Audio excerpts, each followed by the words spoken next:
Tumsifu Yesu Kristo. Bwana Yesu asifiwe. Asalamu alaikum. Karibu mpendwa mtazamaji na mfuatiliaji wa chaneli yetu pendwa na ya nguvu kabisa ya Upashanaji Media, kifupi Media. Upo nami Ankoto Mpanji, mpashanaji wako. Niendelee kukushukuru sana kwa kusubscribe na kubofya ama kubonyeza alama ya kengele mbele ya neno subscribe, kulike na kushare taarifa hii katika magrupu ama mitandao mingine ya kijamii, pamoja na kudondosha komenti yako kufuatia taarifa hii ya siku ya watawa ulimwenguni.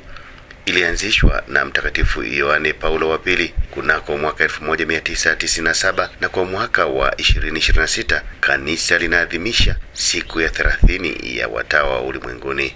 Mtakatifu Yohane Paulo wa pili anasema lengo kuu la siku ya watawa ulimwenguni ni kumshukuru Mwenyezi Mungu kwa uwepo wa watawa ambao wameamua kumfuasa Kristo Yesu kwa kuishi mashauri ya kiinjili, yaani utii, ufukara na usafi kamili. Ni fursa kwa watawa kurudia tena nadhiri zao ili kupiaisha maisha na utume wao mintarafu karama za mashirika yao, ambayo ni zawadi ya Roho Mtakatifu kwa kanisa. Watawa ni mashuhuda wa uwepo wa kanisa ulimwenguni. Kupitia sikukuu ya kutolewa Bwana hekaluni, siku ya 30 ya watawa ulimwenguni 2026, Baraza la Kipapa kwa ajili ya mashirika ya kitawa na kazi za kitume katika waraka wake kwa watawa kwa mwaka 2026 linasema, katika ziara zake za kitume sehemu mbalimbali za dunia limebahatika kugusa na kuruhusu maisha ya watu hawa ya waguse. Wamekutana na nyuso za watawa wengi wanaoitwa kushiriki hali ngumu na tete katika mazingira iliyokumbwa na migogoro, ukosefu haki, amani na utulivu wa kijamii na kisiasa, umaskini wa hali ya juu, hali kutengwa, uhamiaji wa shuruti, kinzani za kidini, vurugu, mipasuko na mivutano ambayo wakati mwingine hujaribu uhuru wa watu na kutikisa imani yao wenyewe. Katika muktadha huo, Baba Mtakatifu Leo wa 14 anasema amani ni mchakato wenye madai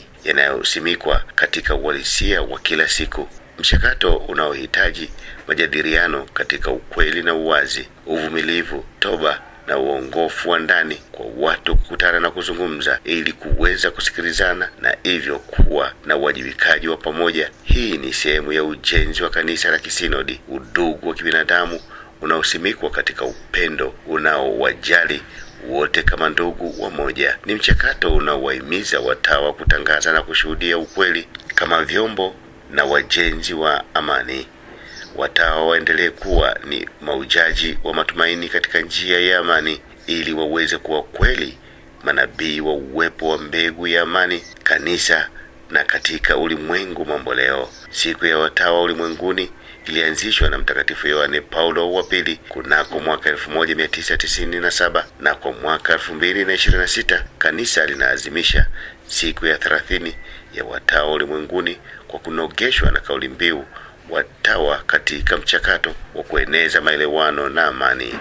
Lengo la maadhimisho haya katika maisha ya utume wa kanisa ni kumtolea Mwenyezi Mungu shukrani kwa huduma inayotolewa na watawa sehemu mbalimbali za dunia. Hii ni siku ambayo watawa washiriki katika matukio mbalimbali ya kiliturujia kama alama ya shukrani. Ni muda mwafaka wa kutafakari juu ya maisha na wito wa kitawa, kukuza mang'amuzi na uelewa zaidi ndani ya kanisa. Watawa ni mashuhuda na vyombo vya mema ya Mungu inayomwilishwa katika maisha ya kidugu katika jumuiya, huku wakishuhudia furaha ya Injili na upendo wa kidugu. Mpendwa wa mtazamaji na mfuatiliaji wa chaneli yetu pendwa na ya nguvu kabisa ya Upashanaji Media, kifupi Media, asante sana kwa kuambatana nami katika taarifa hii ya siku ya watawa duniani na mwaliko wa Baba Mtakatifu Leo wa 14 kuhusiana na maridhiano, kwa maana ya kwamba amani ni mchakato wenye madai yanayosimikwa katika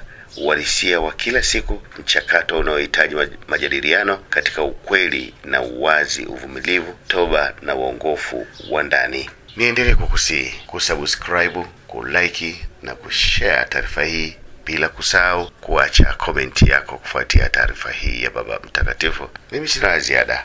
Naitwa Ankoto Mpanji, mpashanaji wako. Asante, bye bye.